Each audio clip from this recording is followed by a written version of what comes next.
सुप्रभात, आदाब, नमस्कार। स्वागत है आपका सत्यम न्यूज वेब टीवी में। भदोही जिले की खबरों को लेकर आपके साथ मैं हूं नसीर कुरैशी। आइए नजर डालते हैं आज रविवार की फटाफट खबरों पर।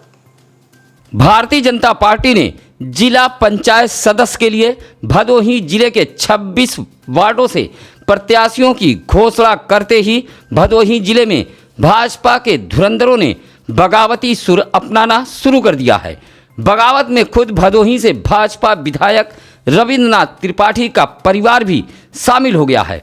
पार्टी ने जब भदोही विधायक रविंद्रनाथ त्रिपाठी के भाई और भतीजों को टिकट नहीं दिया तो शनिवार को निर्दल ही नामांकन करने पहुंच गए हैं। कल तक भाजपा से कदम मिलाकर केसरिया ओढ़कर चलने वाले भदोही भाजपा विधायक के भाई व भतीजों ने चुनावी मैदान में ताल ठोकने के लिए खुद विधायक से रिश्ता तोड़ लिया है। विधायक के भाई भतीजों का कहना है कि उनका व्यापार और घर अलग है। विधायक और उनके परिवार से उनका कोई रिश्ता नहीं है। विधायक के परिवार से 3 लोगों ने निर्दल नामांकन किया है, जिसमें भाई चंद्रभूषण त्रिपाठी और सचिन व अनिरुद्ध शामिल हैं। जिला पंचायत के वार्ड नंबर 7, 8 और 9 से निर्दल नामांकन करते हुए भाजपा प्रत्याशियों को विधायक के परिवार ने सीधी चुनौती दे दी है।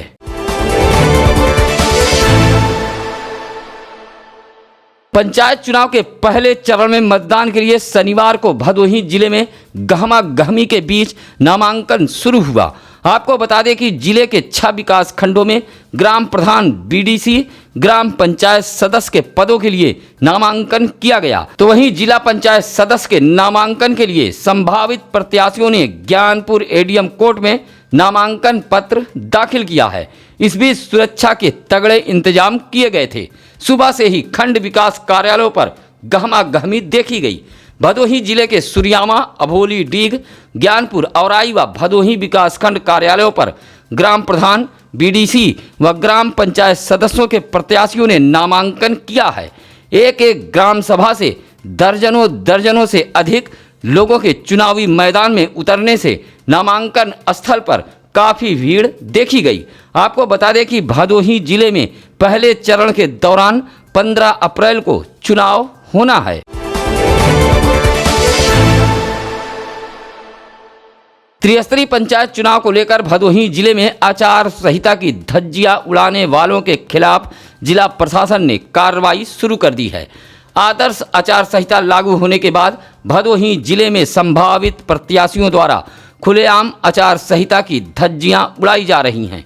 शनिवार को इस मामले में जिला प्रशासन पूरी तरह तेवर में दिखा, जहां नामांकन के दौरान बैनर, पोस्टर, चुनाव प्रचार में लगे ऐसे दर्जनों वाहनों पर कार्रवाई की गई है। वहीं सत्ता पर काबिज कई ऐसे वाहनों को मात्र चेतावनी देकर छोड़ दिया गया, जो चर्चा का विषय बना हुआ है। सीज किए गए सभी वाहनों को ज्ञानपुर कोतवाली में लाकर खड़ा कराया गया है।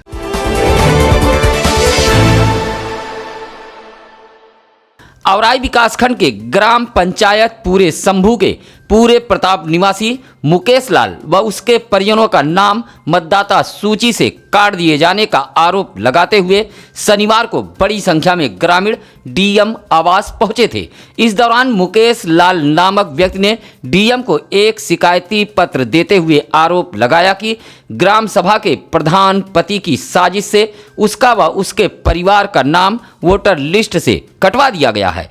कहा कि अचानक मतदाता सूची वेबसाइट से उसका नाम गायब करा दिया गया है, जबकि उसके पास उसके परिवार का पूरे प्रताप से आय, जाति, निवास, आधार कार्ड और पूर्व में भी अंतिम मतदाता सूची में ग्राम पंचायत पूरे शंभू में उसके परिवार का नाम दर्ज था। आरोप लगाया कि गांव के प्रधान पति व बीएलओ की साजिश से उसका व उसके परिवार का नाम वोटर लिस्ट से कटवा दिया गया। इस दौरान बड़ी संख्या में ग्रामीण मौजूद रहे और नाराजगी जाहिर की है।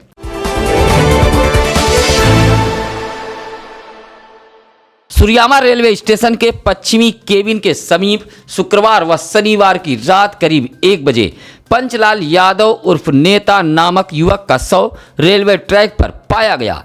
युवक बसवापुर कनकपुर गोविंद पट्टी निवासी दूधनाथ यादव का पुत्र है। वह बसवापुर चौराहे पर चाय पान की दुकान चलाता था। रेलवे ट्रैक पर रात में शव पाए जाने से इलाके में सनसनी फैल गई। सूचना मिलते ही सुरियामा व रेलवे पुलिस मौके पर पहुंच गई। युवक के पास से मिले मोबाइल के जरिए पुलिस ने उसके परिजनों को सूचना दी। रोते बिलखते परिजन मौके पर पहुंचे। परिजनों ने हत्या की आशंका जताई है। रेलवे पुलिस ने शव को कब्जे में लेकर पोस्टमार्टम के लिए भेज दिया है। साथ ही जांच पड़ताल में पुलिस जुटी हुई है।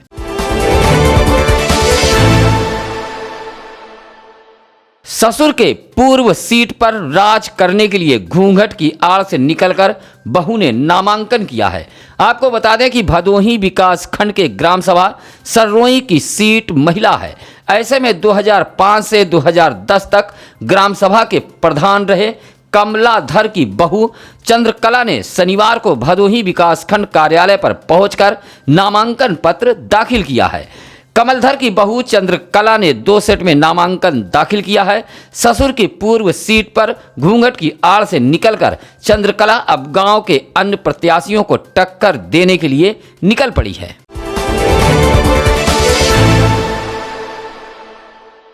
त्रिस्तरीय पंचायत चुनाव में विभिन्न पदों के लिए नामांकन प्रक्रिया शुरू हो गई है, जहां खंड विकास कार्यालयों पर अव्यवस्थाओं का बोल बाला रहा। आपको बता दें कि शनिवार को भदोही जिले के ज्ञानपुर, सुरियामा, औराई, अभोली, डीग, भदोही खंड विकास कार्यालयों पर ग्राम प्रधानों सहित अन्य पदों के लिए नामांकन प्रक्रिया शुरू कराई गई है। सुबह से ही विकास खंड कार्यालयों पर संभावित प्रत्याशियों की भीड़ उमड़ पड़ी। नामांकन काउंटर पर काफी धीमी गति से काम होने पर काफी देर तक प्रत्याशियों को इस भीषण गर्मी में खड़ा होना पड़ा। हालांकि ब्लॉक कार्यालय के कुछ दूरी पर बैरिकेडिंग कर नामांकन के लिए आए प्रत्याशियों के समर्थकों को रोका जा रहा था। वहीं नामांकन स्थल पर अव्यवस्थाओं का भी आलम रहा। शारीरिक दूरी की भी नामांकन स्थल पर धज्जियां उड़ती नजर आई। सबसे ज्यादा महिला प्रत्याशियों को परेशानी का सामना करना पड़ा।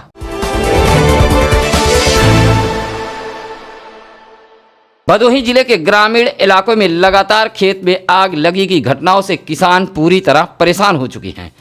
आंकड़े के मुताबिक इन दिनों जिले में प्रतिदिन 8 से 10 बीघा खेतों में आग लगने के कारण फसलें जलकर राख हो रही हैं। शनिवार को ज्ञानपुर कोतवाली क्षेत्र के कावल चकमान सिंह गांव निवासी पुजारी दुबे व ओम प्रकाश मौर्य के खेत में संदिग्ध हाल में खड़े गेहूं के फसल में आग लग गई। खेत में आग लगी की सूचना मिलते ही ग्रामीणों ने मौके पर पहुंचकर करीब 1 घंटे की कड़ी मशक्कत के बाद आग पर काबू पाया। आग लगने की सूचना गांव के अभिषेक दुबे व आकाश यादव ने अग्निशमन विभाग को दी है, लेकिन दमकल की गाड़ी तब आई जब ग्रामीणों ने आग को काबू में कर लिया था। बताया जाता है कि लगभग 5 बीघा का खेत जलकर राख हो गया है। आग कैसे लगी यह कुछ पता नहीं चल सका।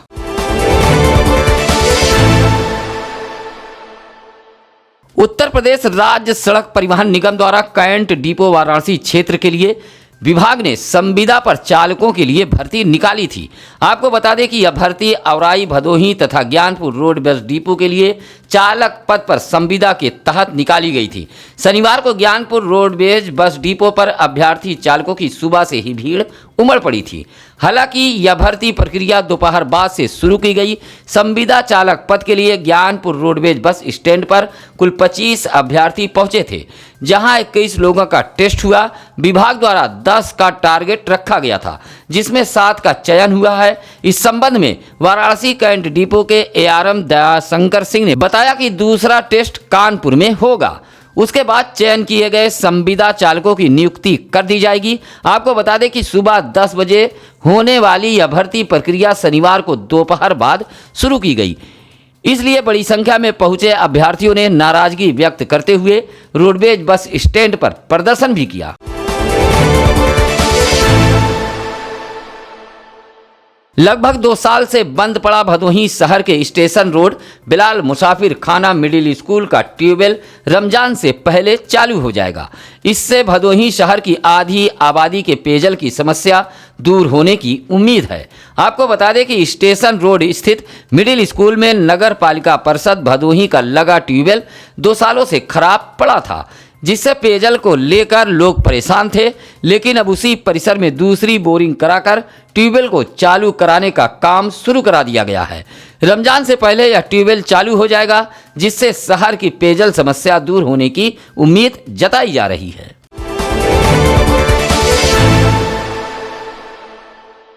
त्रिस्तरीय पंचायत चुनाव को लेकर शुक्रवार को अलग अलग पदों के लिए भदोही विकासखंड कार्यालय पर नामांकन प्रक्रिया के दौरान संभावित प्रत्याशियों के साथ आए बड़ी संख्या में लोगों के ऊपर पुलिस ने बड़ी कार्रवाई की है। आपको बता दें कि जिला प्रशासन ने नामांकन स्थल पर संभावित प्रत्याशियों से भीड़ न जुटाने की बात कही थी। ऐसे में कई ऐसे संभावित प्रत्याशी थे जिनके समर्थक भदोही के चौरी रोड स्थित खंड विकास कार्यालय भदोही के इर्द गिर्द पहुंच गए। ऐसे में भदोही शहर कोतवाल सदानंद सिंह ने अपने हमराहियों के साथ पहुंचकर जहां 10 वाहनों को सीज किया, वहीं 200 वाहनों का चालान किया है। साथ ही बगैर मास्क लगाए पहुंचे लोगों का भी पुलिस ने चालान किया। बताया जाता है कि कार्रवाई के दौरान कुछ ऐसे लोगों का भी पुलिस ने चालान कर दिया जिनका खंड विकास कार्यालय के आसपास दुकान व मकान था। इस बात को लेकर लोगों में नाराजगी देखी गई।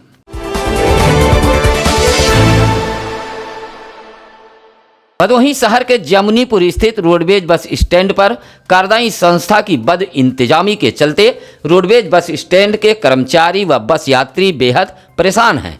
आरोप है कि कार्यदायी संस्था ने आधा अधूरा काम निपटाकर बिल्डिंग के तो विभाग को हैंडओवर कर दिया है, लेकिन आज भी तमाम ऐसी समस्याएं बरकरार हैं, जिससे अधिकारी कर्मचारी सहित बस के यात्री बेहद परेशान हैं।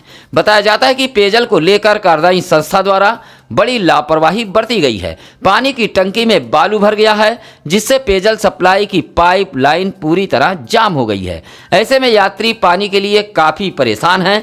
इसी तरह बताया गया कि रोडवेज बस स्टैंड पर वाहन चेकिंग के दौरान पकड़े गए ओवरलोड ट्रकों को परिसर में खड़ा करा दिया गया था, जिससे परिसर की इंटरलॉकिंग धंस गई है।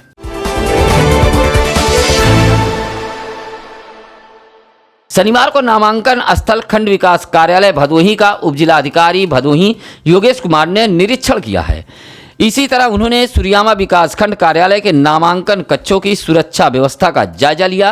खंड विकास कार्यालयों के गेट पर तैनात पुलिसकर्मियों को चेताया कि प्रत्याशी और प्रस्तावकों के अलावा कोई भी नामांकन कक्ष में प्रवेश न करने पाए। कहा कि अगर कोई भी जुलूस की शक्ल में नामांकन स्थल तक पहुंचता है तो उसके खिलाफ कड़ी कार्रवाई की जाए। कहा कि नामांकन स्थल पर किसी भी प्रकार की लापरवाही बर्दाश्त नहीं की जाएगी।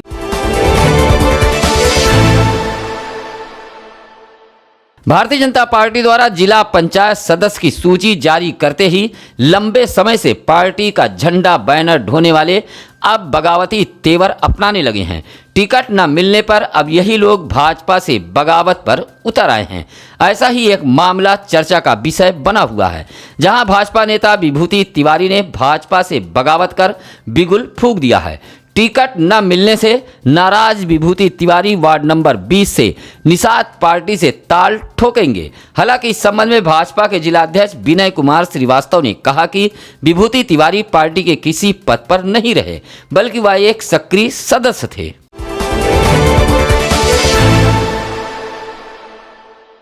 कोरोना थाना क्षेत्र के ग्राम सभा रजमला के निवासी दिव्यांग पप्पू गौतम के झोपड़ी में आग लग गई है। आग किन कारणों से लगी यह पता नहीं चल सका। इस घटना में दिव्यांग पप्पू का पूरा गृहस्थी का सामान जलकर राख हो गया है।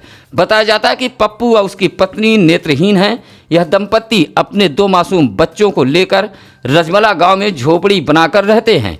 शनिवार की शाम 5 बजे पप्पू किसी कार्य से घर से बाहर गया हुआ था। घर पर उसकी पत्नी व 2 बच्चे मौजूद थे। तभी अचानक झोपड़ी में आग लग गई। ग्रामीणों ने देखा तो तुरंत दिव्यांग की पत्नी व उसके बच्चों को बाहर निकाला। इस घटना में दिव्यांग दंपत्ति का पूरा गृहस्थी का सामान जलकर राख हो गया। झोपड़ी में आग लगने के कारण दिव्यांग का परिवार खुले आसमान के नीचे आ गया। ऐसे में दिव्यांग के आस पड़ोस के लोगों ने जहां दिव्यांग के परिजनों को रात का भोजन मुहैया कराया, वहीं लोगों ने कहा कि दिव्यांग के झोपड़ी का निर्माण सभी के सहयोग से कराया जाएगा।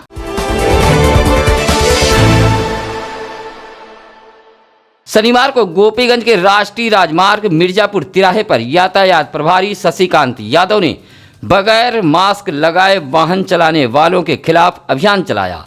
साथ ही कुछ ऐसे भी लोगों का चालान किया जो सड़क पर बगैर मास्क टहल रहे थे। चेकिंग अभियान में 124 ऐसे वाहन चालकों का चालान किया गया है जो बगैर मास्क सड़कों पर फर्राटा भर रहे थे।